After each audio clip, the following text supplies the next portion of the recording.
Welcome to the Egyptian. In pre-Greco-Roman culture, women were considered equal to men in many matters. They owned property, testified in court, could divorce and inherit. Until the Greeks and Romans restricted their rights, Egyptian women could take over their deceased husband's trade. Marriage contracts included mentions of allowances and items of value brought to the marriage by the woman, which would forever belong to her.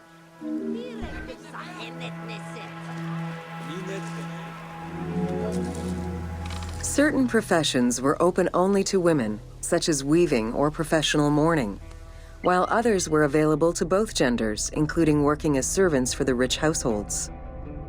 Social status did have an impact, though. The higher in status, the easier it was to obtain education and access different professions.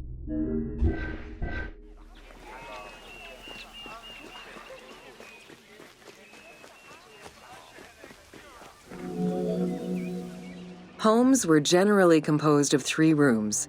First, there was the entrance, furnished with a small bench of brick, probably intended for a statue and protective divinity. Then there was the ceremonial room, meant to receive guests. The last room was either a bedroom or kitchen. Furniture consisted of basic chairs, chests, and storage. Tables were not used for family dinners. Instead, each individual had a small table of their own. Marriages were a social contract rather than a religious construct. Family was vitally important to ancient Egyptians, and children were considered a blessing from the gods.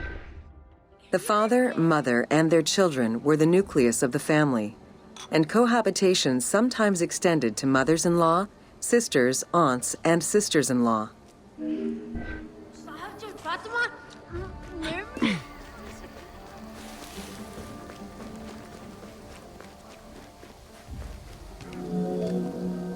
Status and wealth played a large role in the style and size of ancient Egyptian homes. Commoners' houses were built with sun-baked mud bricks. Wealthier homes were often painted in white and decorated with various motifs.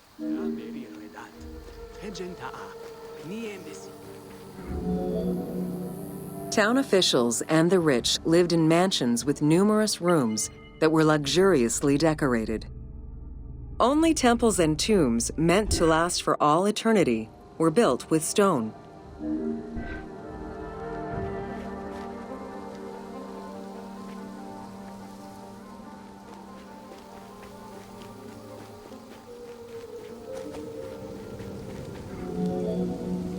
Funeral stone inscriptions focused on the main member of a household. Encircling this person would then be a spouse, parents, and children, possibly even siblings.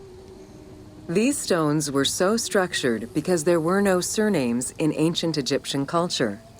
Parents and children were a sort of family tree, which allowed for the identification of the deceased.